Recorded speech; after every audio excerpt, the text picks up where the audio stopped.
ಏರುತ್ತಿರುವ ಜನಸಂಖ್ಯೆ. 2022ರ ಜನಗಣತಿಯ ಪ್ರಕಾರ ವಿಶ್ವದ ಜನಸಂಖ್ಯೆ 8 ಮಿಲಿಯನ್ ದಾಟಿದೆ. ಇನ್ನು 50 ವರ್ಷಗಳಲ್ಲಿ ಜನಸಂಖ್ಯೆ ದುಪ್ಪಟ್ಟಾಗಲಿದೆ. ಆದರೆ ಭೂಮಿ ಇರುವುದು ಎಷ್ಟಿತ್ತೋ ಅಷ್ಟೇ, ಅದು ಹೆಚ್ಚಾಗುವುದಿಲ್ಲವಲ್ಲ. ಮಣ್ಣಿನ ಫಲವತ್ತತೆಯೂ ಕುಂಠಿತವಾಗಿದೆ. ಮನುಷ್ಯರ ಜೀವಿತಾವಧಿ ಹೆಚ್ಚಿದ್ದು ಅವರಿಗೆ ಉಣ್ಣಲು ಬೇಕಾದ ಗುಣಮಟ್ಟದ ಆಹಾರೋತ್ಪಾದನೆ ಸಾಧ್ಯವಾಗುತ್ತಿಲ್ಲ. ಕಲುಷಿತ ನೀರು, ರಾಸಾಯನಿಕ ಮಿಶ್ರಿತ ಆಹಾರೋತ್ಪನ್ನಗಳು ಎಲ್ಲೆಡೆ ತುಂಬಿವೆ. ಮನುಷ್ಯನ ದೇಹಾರೋಗ್ಯ ಕ್ಷೀಣಿಸುತ್ತಿದ್ದು ವೈದ್ಯಕೀಯ ಸವಲತ್ತುಗಳ ಕಾರಣದಿಂದ ದೀರ್ಘಕಾಲ ಬದುಕುವುದು ಸಾಧ್ಯವಾಗಿದೆ. 2021ರ ಅಂಕಿಅಂಶದ ಪ್ರಕಾರ ವಿಶ್ವದಲ್ಲಿ 828 ಮಿಲಿಯನ್ ಜನರು ಹಸಿವೆಯಿಂದ ತತ್ತರಿಸಿ ಹೋಗಿದ್ದಾರೆ.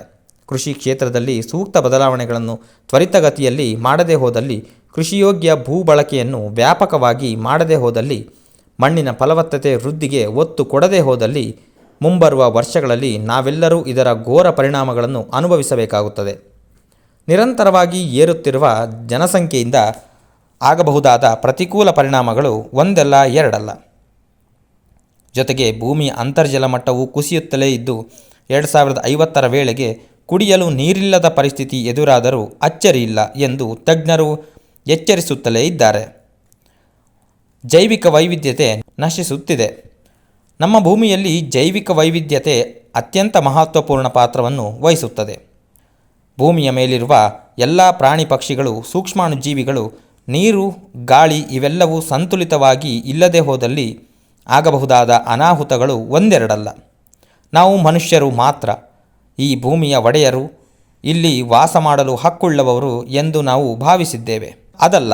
ಇಲ್ಲಿ ಆ ಅಸಂಖ್ಯ ಜೀವಿಗಳು ಮಾನವನ ಉಗಮಕ್ಕಿಂತ ಲಕ್ಷಗಟ್ಟಲೆ ವರ್ಷಗಳ ಮೊದಲೇ ಇದ್ದವು. ಅವೆಲ್ಲವೂ ಇಲ್ಲಿನ ಜೈವಿಕ ವೈವಿಧ್ಯತೆಯ ಬಹುಮುಖ್ಯ ಅಂಗ.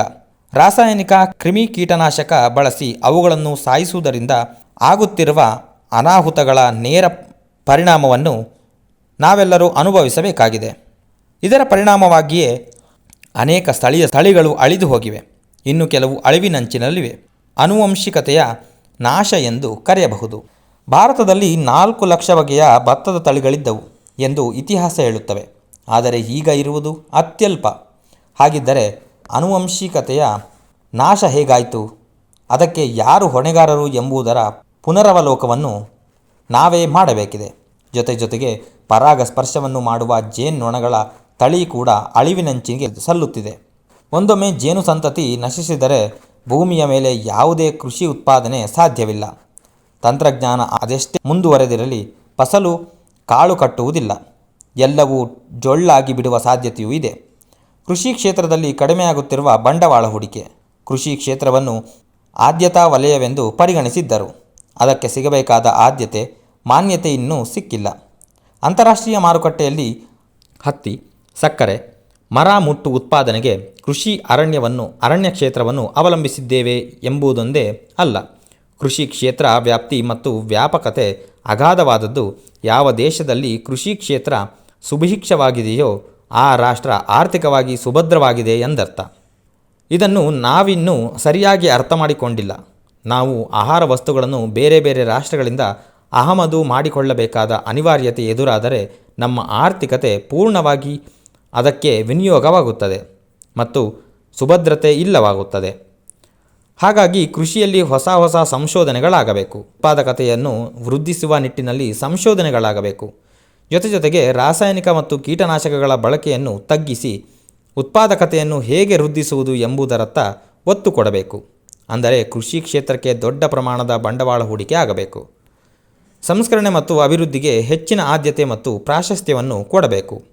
ಗುಣಮಟ್ಟ ವರ್ಧನೆ ಮಾಡುವ ನಿಟ್ಟಿನಲ್ಲಿ ಕ್ರಮಗಳನ್ನು ತೆಗೆದುಕೊಳ್ಳಬೇಕು. ಹಾಗಿದ್ದರೆ ಕೃಷಿಯಲ್ಲಿ ಸುಸ್ಥಿರತೆ ಸಾಧಿಸುವುದಕ್ಕೆ ಏನು ಮಾಡಬೇಕು? ಭೂಮಿಯಲ್ಲಿ ಉಳುಮೆ ಪದ್ಧತಿಯನ್ನು ಕಡಿಮೆ ಮಾಡಿ ಕ್ರಮೇಣ ಬಿಡುವುದು, ಕ್ರಾಪ್ ರೊಟೇಷನ್ ಪದ್ಧತಿಯನ್ನು ಅನುಸರಿಸುವುದು, ಮುಚ್ಚಿಗೆ ಕೃಷಿ ಪದ್ಧತಿಗೆ ಬದಲಾಯಿಸಿಕೊಳ್ಳುವುದು ಮತ್ತು ಸಮಗ್ರವಾಗಿ ಜಾನುವಾರು ಸಾಕಾಣೆಗೆ ಒತ್ತು ಕೊಡುವುದರ ಮೂಲಕ ಸುಸ್ಥಿರ ಕೃಷಿ ಪದ್ಧತಿಗೆ ಎಲ್ಲರೂ ಬದಲಾಗಬೇಕಿದೆ.